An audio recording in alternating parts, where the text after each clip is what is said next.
What happens when royalty meets late-night television and everything goes completely wrong? In just 37 seconds, one outrageous comment would turn a simple interview into the most explosive moment in talk show history. Seth Meyers sat behind his desk that night, ready for what should have been an easy conversation. Prince Harry walked onto the stage with that familiar smile, waving to the crowd as they cheered. The audience had no idea what was about to unfold. Welcome, Seth said, standing to shake his hand. Great to have you here. Harry sat down, adjusting his jacket. Thanks for having me, he said. The first few minutes went smoothly. Seth asked about life in California, about adjusting to everything. Harry answered with practiced ease, the kind of responses he had given 1,000 times before. But something felt different tonight. There was an edge to his voice, a tension in his shoulders. So you've been doing a lot of media lately, Seth said, leaning back in his chair. Podcasts, interviews, documentaries. How do you decide what stories to tell? Harry's expression changed. Just slightly, but enough to notice. Well, that's an interesting question coming from someone who makes a living off other people's stories. The audience laughed nervously. Seth smiled, but his eyes narrowed just a fraction. I mean, that's kind of what talk shows are, yeah. We have conversations. Conversations, Harry repeated, and there was something sharp in the way he said it. Is that what you call it when you spend 10 minutes every night making jokes about people you've never met? The room went quiet. Seth shifted in his seat. We make jokes about public figures, sure. That's satire. That's commentary on current events. Current events, Harry said, his voice rising slightly. My family isn't a current event. My life isn't a punchline for your monologue. Seth kept his composure, his voice steady and calm. With all due respect, when you do multiple tell-all interviews and write books about your private life, you're kind of inviting public discussion. Inviting discussion is different from inviting mockery, Harry shot back. You sit here in your safe little studio and you tear people apart for laughs. Do you ever think about the actual human beings you're talking about? The audience didn't know whether to gasp or stay silent. Seth took a breath, clearly trying to keep things professional. I think there's a difference between political satire and personal attacks. We're pretty careful about that line. Careful? Harry leaned forward now, his face flushed. You did an entire segment last month about my family. You had puppets. Puppets, Seth. Is that your idea of careful? That segment was about the contradictions in some of your public statements, Seth said, his voice still even. Not about you as a person. Everything is about me as a person when you're making millions of people laugh at my expense, Harry said. His hands gripped the armrests of his chair. You have no idea what it's like to have your entire life picked apart by strangers. Seth paused. When he spoke again, his tone was firm, but not aggressive. You're right. I don't know what that's like. But I do know that this show has always tried to punch up, not down. We talk about people in positions of power and influence. Power? Harry's voice cracked with disbelief. You think I have power? I walked away from everything. I gave up my entire life to protect my family, and people like you still won't leave us alone. Nobody forced you to do interview after interview, Seth said, and now there was a slight edge to his voice.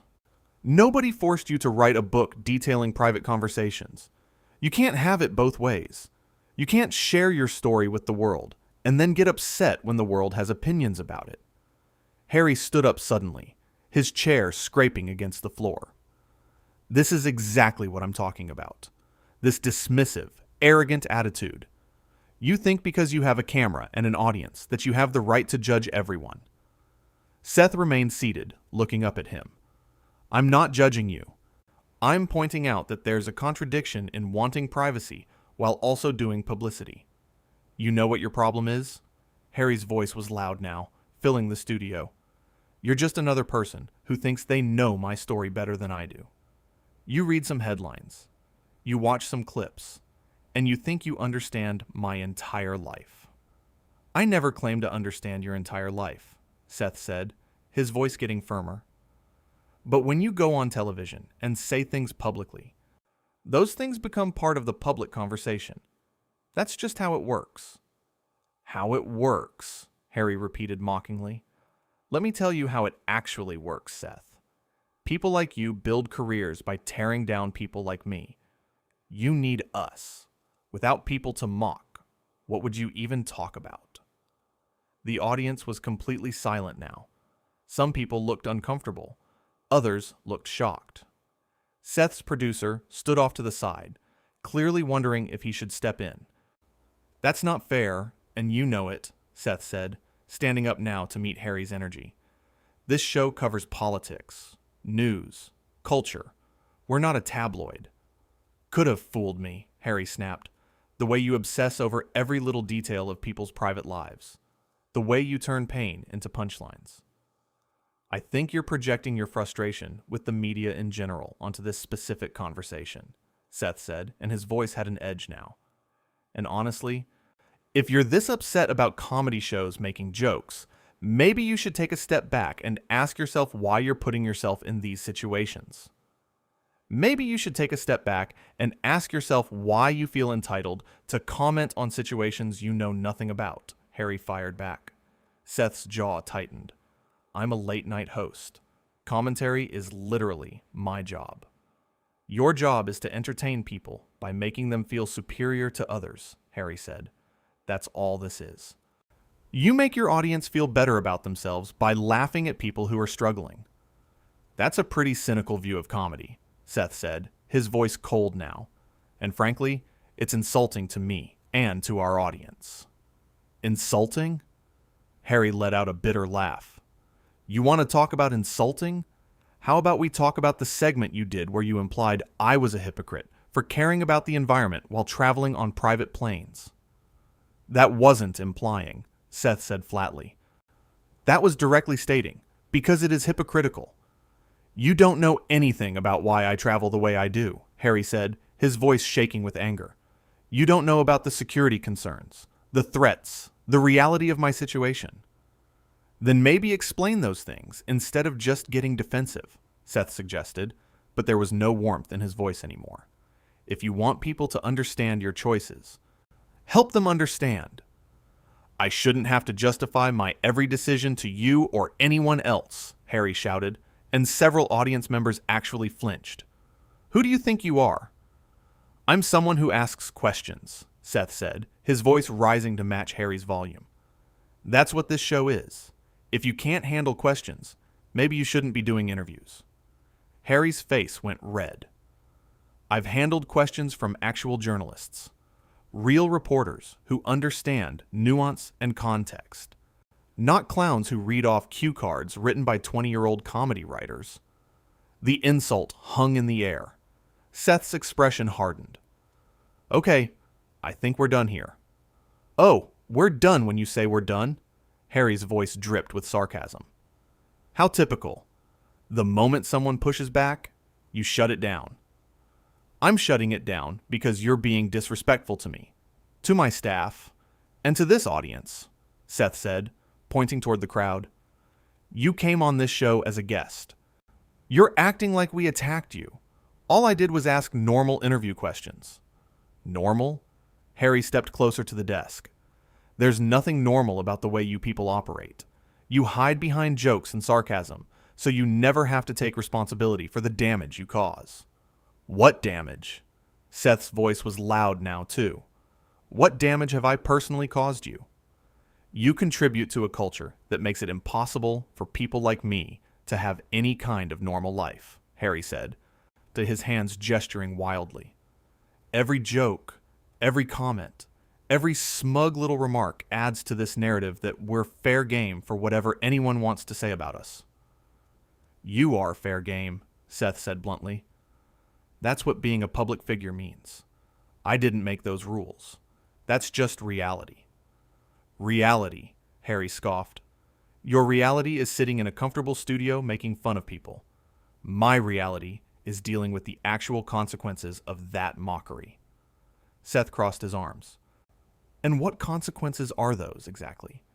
Because from where I'm standing, you seem to be doing pretty well for yourself. From where you're standing, Harry repeated, his voice thick with contempt. You have no idea where I'm standing. You have no idea what it's like to have your mother hounded to death by photographers, and then watch the same thing start happening to your wife. The room went completely still. Seth's expression softened slightly. That's not what this show does. We don't hound anyone. We don't chase people with cameras. But you feed the machine that does, Harry insisted. Every time you make a joke about my family, you're telling your viewers that it's okay to treat us like we're not real people. I disagree with that completely, Seth said, his voice quieter, but no less firm. Satire and harassment are two completely different things. Not from where I'm sitting, Harry said. He was breathing hard now, clearly worked up. You know what? This was a mistake. I thought maybe, just maybe, you'd be different. But you're all the same. Seth's eyes flashed with frustration. All the same as who? As everyone else who profits from my pain, Harry said. You act like you're better than the tabloids, but you're not. You're just dressed in a nicer suit. That's absurd, Seth said, his patience clearly wearing thin. We don't fabricate stories. We don't invade privacy. And we comment on things that are already public. Things that are public because people like you won't stop talking about them, Harry countered. It's a cycle. You know it's a cycle. So what do you want from me? Seth asked, spreading his hands. Do you want me to apologize for doing my job? Do you want me to promise never to mention you again? I want you to recognize that there are real people behind the headlines you're so eager to joke about, Harry said, his voice breaking slightly. I want you to have some basic human decency. I have plenty of decency, Seth said, his voice hardening again. What I don't have is patience for someone who comes on my show and attacks me personally because they're mad about the state of media in general. I'm attacking you because you represent everything that's wrong with it, Harry said. And you represent everything that's wrong with people who want the benefits of fame without any of the scrutiny, Seth shot back. You can't have a platform without accountability. Harry's hands clenched into fists at his sides. Don't you dare talk to me about accountability. I've taken more accountability for my actions than you ever will. Really? Seth's voice was sharp now. Because this whole conversation feels like you blaming everyone else for your problems. My problems? Harry's voice went up an octave. You think this is about my problems? This is about a broken system that chews people up and spits them out for entertainment. And you're part of that system, Seth said firmly, whether you like it or not. The moment you stepped in front of a camera, the moment you signed a book deal, you became part of it. I'm trying to change it from the inside, Harry argued. By yelling at a late-night host? Seth raised his eyebrows. That's your strategy? Harry pointed a finger at Seth. By calling out people who abuse their platforms. People like you who think a punchline is more important than a person's well-being. I have never, ever put a punchline above someone's well-being, Seth said, his voice low and serious. That's a line I don't cross. And the fact that you're accusing me of that shows how little you actually know about this show. I know enough, Harry said. I know that you'll do anything for a laugh. I know that you don't care who you hurt as long as your ratings stay up. Seth's face flushed with anger. That is completely out of line. You don't know me. You don't know my writers. You don't know what conversations we have or what jokes we cut because they go too far. I know what makes it to air, Harry said coldly, and that's all that matters. Then you're judging me by the same standards you're complaining about, Seth pointed out. You're making assumptions based on limited information. The difference is I'm not making millions of dollars off those assumptions, Harry retorted. Seth shook his head. You made millions off a book where you shared private family conversations. Don't pretend you're above commercializing your personal life. Harry's face went pale, then read. How dare you? How dare I what? Seth challenged. Point out a fact? You wrote a book. You sold that book. You made money from it. Those are just facts. That book was about telling my truth, Harry said, his voice shaking with rage. It wasn't about making money. But you did make money, Seth said simply. A lot of it. So maybe get off your high horse about who's profiting from what. My high horse? Harry's voice was almost a shout now. You insufferable, arrogant piece of... Okay, we're definitely done now. Seth cut him off, his voice like ice. You need to leave. Gladly, Harry spat. I never should have come here in the first place. Finally something we agree on, Seth said. Harry ripped off his microphone, the wire snapping as he yanked it too hard. You can take your fake concern and your manufactured outrage and shove it. There's the real you, Seth said, his voice dripping with sarcasm. Not so polished when you're not reading from a script, are you? At least I have convictions, Harry shouted, backing toward the edge of the stage. Hun, at least I stand for something other than getting laughs from drunk people watching TV at midnight. This show is on at 12:30, actually, Seth said coolly. But I wouldn't expect you to know that, since you clearly didn't bother to prepare for this interview at all. Prepare? Harry laughed bitterly. How do you prepare for someone who's already decided what narrative they want to push? The narrative I want to push is the truth, Seth said, still standing behind his desk. Arms crossed. And the truth is that you came here looking for a fight. I came here hoping for a real conversation, Harry said, his voice breaking. But I should have known better. You people are all the same. You don't want conversation. You want content. And you don't want understanding, Seth fired back. You want validation. You want everyone to agree with you and never question anything you say or do. I want basic respect, Harry said, his eyes blazing. Something you clearly don't know how to give. I give respect to people who earn it, Seth said, not to people who come on my show and insult my staff and my audience. Your staff writes garbage and your audience eats it up, Harry said, and gasps rippled through the crowd. Seth's expression went ice cold. Get out. With pleasure, Harry said, turning on his heel. Security, Seth called out, gesturing to the side of the stage. I don't need your security, Harry snapped. Already walking. I can find my own way out. Make sure he does, Seth said to the security guard who had appeared. Harry whirled around one last time. You know what, Seth? I actually feel sorry for you. Save your pity for someone who needs it, Seth replied. You're going to wake up one day and realize you wasted your entire career being mean to people for no reason, Harry said, his voice echoing across the silent studio.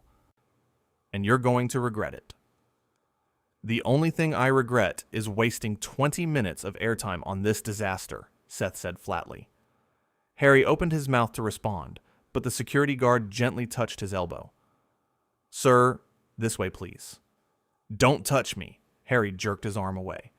But he did start walking toward the exit. The audience sat frozen, unsure if they should clap or stay quiet. Most chose silence. As Harry reached the edge of the stage, he turned back one final time. This isn't over. Yeah, it is, Seth said, already sitting back down at his desk. Trust me, it really is. Harry disappeared into the wings, his footsteps echoing in the quiet studio. Seth sat there for a moment, composing himself, his face a mask of controlled frustration. Then he looked directly into the camera. Well, he said, his voice steady despite everything that had just happened. That went well. A few nervous laughs from the audience.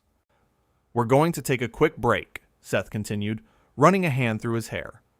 And when we come back, we're going to pretend that didn't just happen and talk about literally anything else.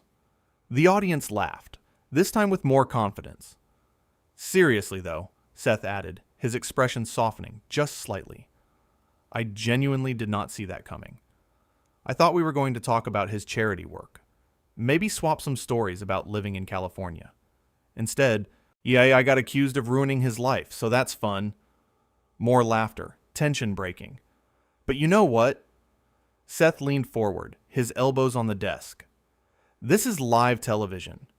Sometimes things go sideways. Sometimes people say things they probably shouldn't say. And sometimes you just have to roll with it and move on." He straightened up, adjusting his tie. "So that's what we're going to do. We're going to roll with it. We'll be right back with a significantly less confrontational guest. I hope, I really, really hope." The audience applauded as they cut to commercial, the sound filling the studio and drowning out the shocked whispers that had begun to circulate through the crowd. Backstage, production assistants scrambled to figure out what had just happened and what it meant for the rest of the show. The remaining guests for the night huddled in their dressing rooms, wondering if they should still go on or if the whole thing was about to be canceled. But Seth just sat at his desk during the commercial break, taking a long drink of water, breathing slowly, centering himself. Because the show had to go on. It always did. When they came back from commercial, Seth delivered his next segment with perfect professionalism, as if nothing unusual had happened at all. He made a few self-deprecating jokes about the awkwardness, got some good laughs from the audience, and moved forward.